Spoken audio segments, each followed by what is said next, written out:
Hello, and welcome to Ingrain Insights, Snack Food and Wholesale Bakery's podcast, connecting with thought leaders from all corners of the field. Today, we have Ernie Minton, Dean of Kansas State University's College of Agriculture and Director of K-State Research and Extension. Dean Minton is taking time out of his probably crazy schedule to talk about an interesting initiative, the Global Center for Grain and Food Innovation. And this is something that snack and bakery professionals that listen to our pod just might be interested in learning more about. Dean Minton, welcome. Thank you very much, Jenny. It's great to be with you. Oh, same here, same here. Before we talk about the program, I was wondering if we could talk about you a little bit, your career, how you got interested in the field, and everything that led to you being the head of such a cool program at KSU. Oh, sure. I'm happy to do that. I'll go back to the beginning. I'm a native of Kentucky, grew up in Bowling Green, Kentucky, attended Western Kentucky University, a non-land grant school of agriculture. And I'll just take a minute to talk about that part of it. My mom and dad were both from small, and now I know in retrospect, subsistence farming situations in rural Western Kentucky. And they were both Depression era children. They were born in the 20s. And of course, then the message was, go get an education, leave the farm, don't come back. It's tough. And so, my dad followed that advice and went and got clearly first generation, but got an advanced degree. And not only that, he got a master's and PhD after returning from World War II. And so he got a position at Western Kentucky University. It was Western Kentucky State College at that time, but it's now known as Western Kentucky University. So the point of that is, with that rural background for them, we grew up in the city, but I had a strong connection with my grandfather.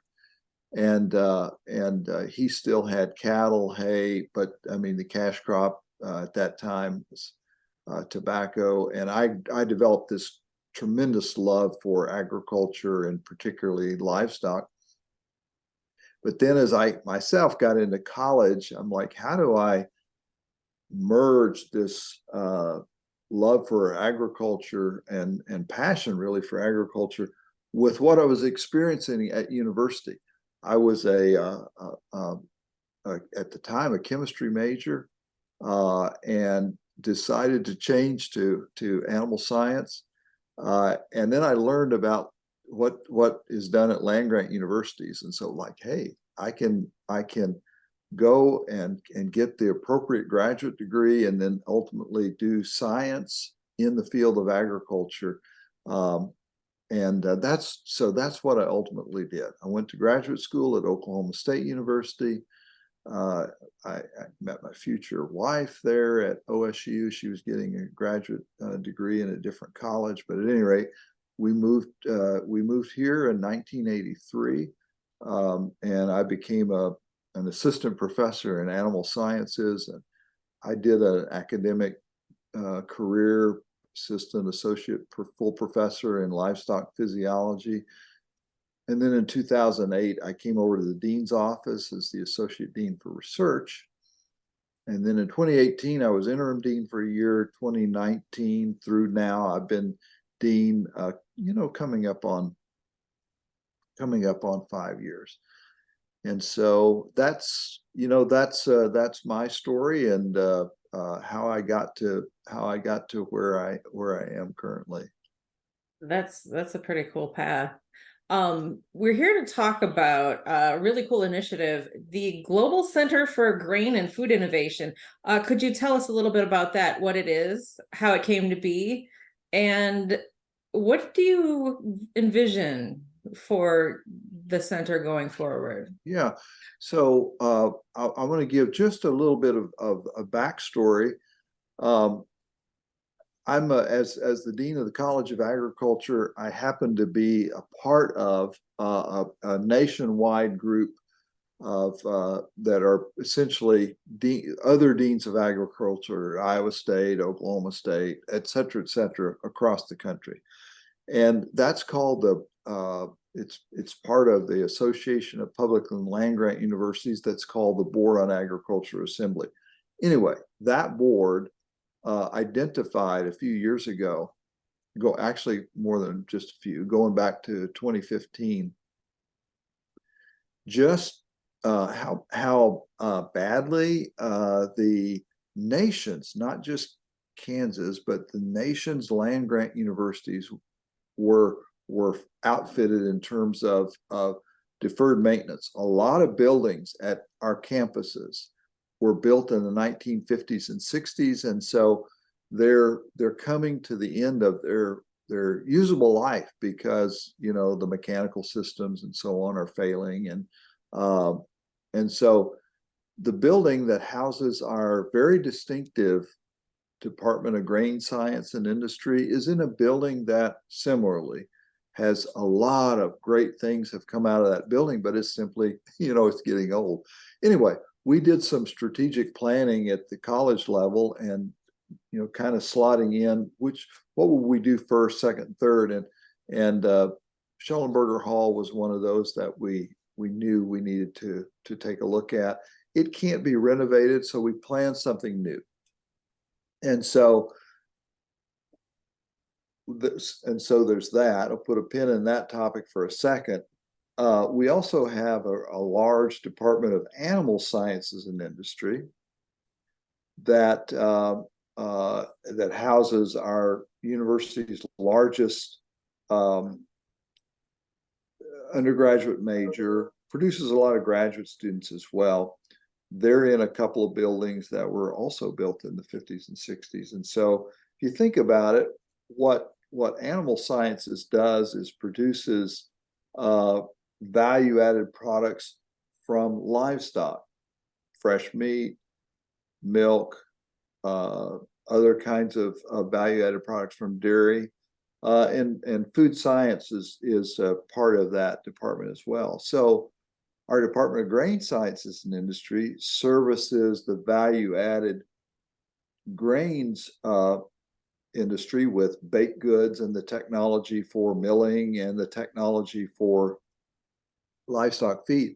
So we designed a new complex that would be positioned physically, if you know the K-State campus, in that space between Call Hall and Weber Hall, which houses our animal science department. And we've designed the building, and still on the drawing board, but to currently be physically connected with this new, what we call the Global Center for Grain and Food Innovation. And so that last part, and food innovation, helps us connect all of those parts of value-added livestock and value-added and sustainable, we hope, grain products as well. So that's kind of the big picture with regard to this grain and food innovation space.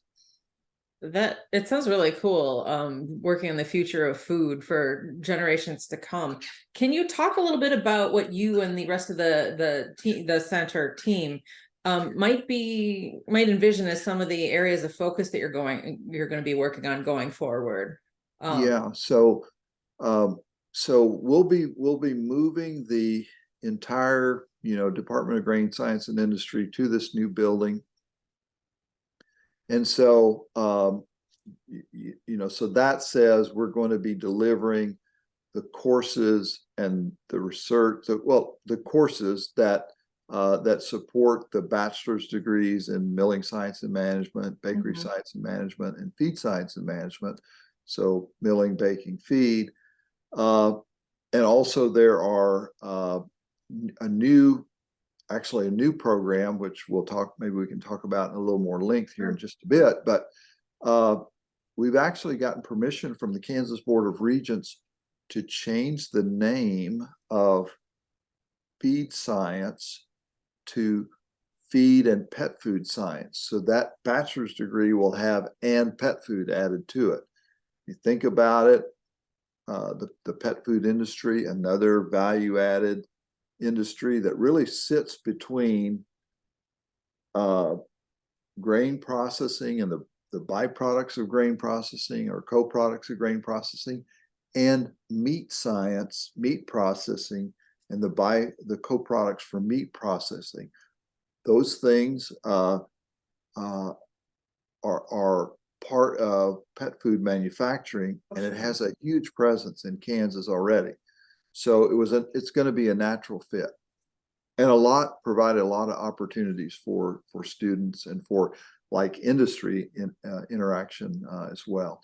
So all of that stuff will be done. We've got major renovations to both Call and Weber Hall, which would be focused on the animal side of things, meat, dairy processing, food science, food safety. And then we've dedicated up to 30% of the laboratory and the office space to interdisciplinary work. So it most likely will be, and that space isn't defined yet, like who's gonna be there, but it will most likely be, I mean, it would make sense to be interdisciplinary space that supports the future of grain foods and livestock food innovation. And so in the field, for example, agronomic practices are becoming highly digital. Digital agriculture, precision agriculture are generating a lot of data. So, we envision data systems perhaps that support food innovation in the future, and all of that represents biomanufacturing. Could be statisticians, could be data scientists, could be engineers that interact with these disciplines that support the milling, baking, feed, and pet food areas. As a matter of fact, if you look at the disciplinary profile of the current faculty that are in food science, many of those individuals are food engineers. So they're engineers that work within the food system. So it would be a natural space for multidisciplinary approaches to solving problems and creating new innovations in the food industry. You hinted a little bit about at the team of people that you've got behind this. One of the people that's coming on board is Rob Mackey, who people listening might recognize as the former American Bakers Association president and CEO. How did he come on board, and what do you see his contribution as being? Yeah, so it just several things came together at once. One of the things that happened is Rob, you said former, he stepped down, he retired, but he of course brings with him all of those years of developing relationships with and knowing key individuals in the companies in that space, mostly the baking industry, but he knows the milling industry, the food industry writ large, which includes just a lot of ancillary businesses as well. And so we and I need to give credit to our College of Agriculture employee, lead fundraiser in the K-State Foundation, Carrie Weefall, who came to me, with this idea. How about if we engage Rob as a consultant to help us identify those companies and the people that we need to talk to who may want to invest in the bricks and mortar that ultimately will make this Global Center for Grain and Food Innovation come to fruition, because presumably they'll be interested in the work product of that collection of buildings, that is graduates either with a bachelor's degree or a graduate level degree, to work in their company, and or they'll be interested in engaging with us in collaborative research projects. And the other thing I should mention, and actually it occurs to me I failed to, in addition to that 30% requirement for interdisciplinary space, up to 10% is going to be made available for companies who want to come in, work shoulder to shoulder with our faculty and their graduate students and postdocs to work on a problem. And so we might have a company representative that's part of their R&D that comes and spends a month with us or less, maybe 2 or 3 weeks, on a particular problem in product development. And so that would be that's another piece that Rob is bringing to the table. It's basically those connections and working with our K-State Foundation to develop the space. And then, we talk about after the building is built, what kinds of things will we do in that space that help to solve a need that your industry has, which is really what land grant universities do in terms of stakeholder engagement. That's great. In addition to the people that you mentioned, are there any other people in your team that are involved in building the center that you'd like to tell us about? Well, so I need to, there are probably a few people that come to mind, and one of those that I want to mention is who's been a key partner is our new president, Rich Linton. So as luck would have it, he is a food scientist, and so that's one thing. And he just came from North Carolina State University, where he led the development of a new plant sciences initiative building there. It's called the North Carolina Plant Sciences Initiative, and I forget exactly, but it seems to me it was $165 million project, and it was all about bringing multidisciplinary approaches to solving create innovation space and solve problems in the plant sciences industry. And you have to think about, North Carolina is got a lot of different crops that are grown that are more than the kind of the traditional grains crops, the value added kinds of crops, sweet potatoes and all kinds of things like that, which have their disease problems and insect pests and so on that are unique. So at any rate, he came with the experience of just having built that building, his interest in the discipline that the International Center for Grain and Food Innovation that we're building here is all about. So he's been a key advocate, a bold voice at the level of at the university level, that this is the university's highest priority. And so that says a lot, and that's really been very, very important. And of course, with his engagement in the project, that's also created a lot of priority setting at the level of our K-State Foundation, our fundraising arm. Another important thing that I want to mention is early on, with the president's help, we brought on key stakeholders. We shared this vision that I've just kind of shared in the first parts of this recording about what this Grain Global Center could be and what it's intended to do.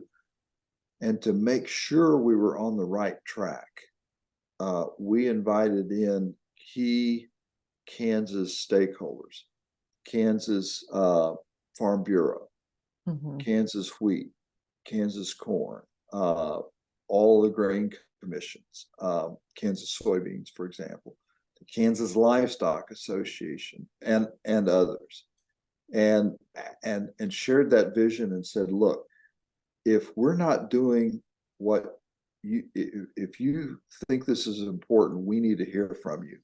And sure enough, as it would happen, virtually all of those entities contributed, made financial commitments to this project. And so that's kind of like more than one person and people, but I just want to emphasize that that was really a key move for stakeholder groups to say, yes, we believe that what you're doing is the correct thing to do, and we're in. And so that's been tremendously important. Yeah, it must be really gratifying to have that kind of validation and buy-in from such important high-profile people. In addition to the agencies, are there any people in industry that you've benefited from collaborating as you're moving forward? Well, we have key individuals within the milling, baking, and feed space who are mostly they're K-State graduates who happen to be at key positions at those companies, who've been great advocates for us. And it probably out of their company isn't appropriate to call them out by name, but sure. But they've been tremendous for us. And just our alumni base in particular, who believe in the work of what K-State is all about as a land grant university. They've been critical as well. Most recently, I should say too that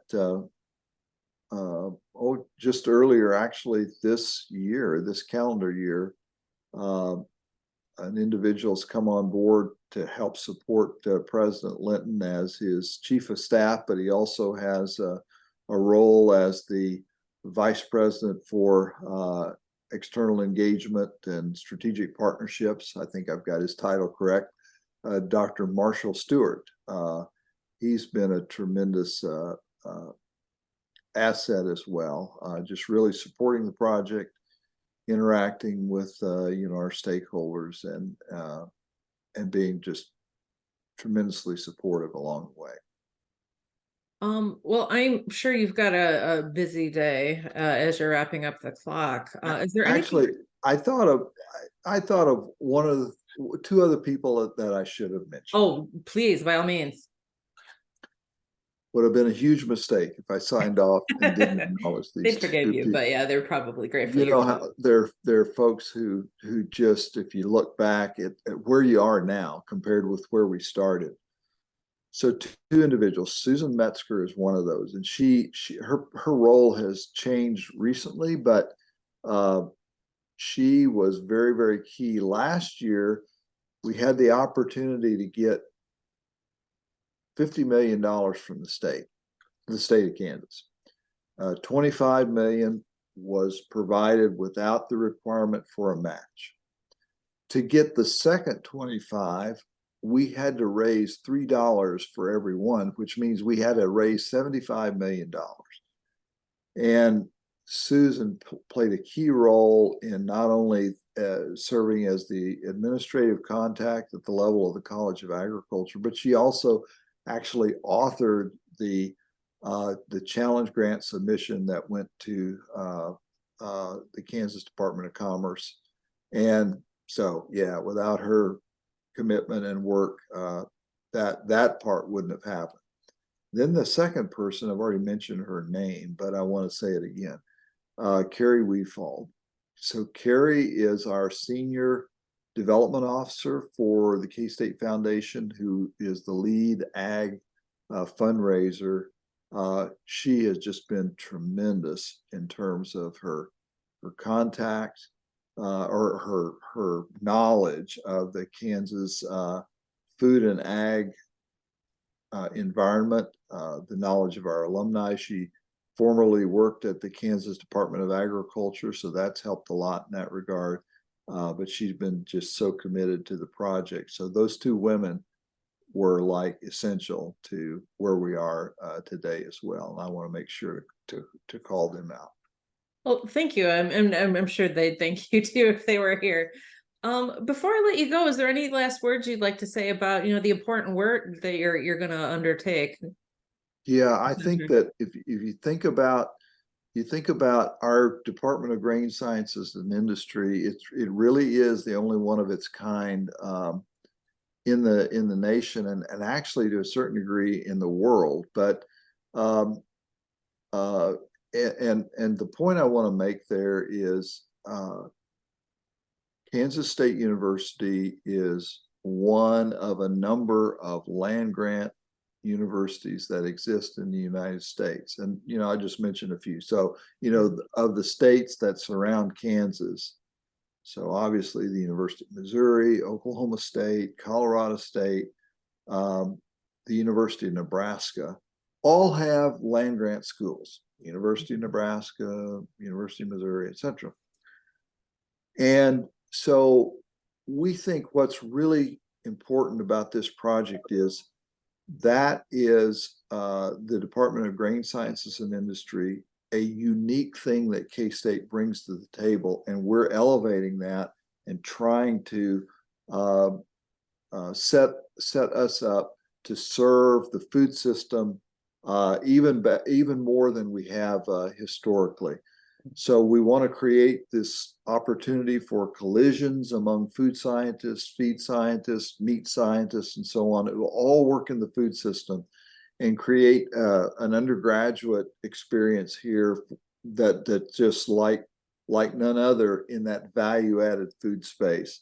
So when prospective, 18-year-olds come to campus with their parents, they will go through the Global Center on their campus tour, and they'll go, wow, this looks like a winning program. And that's what we envision for this space.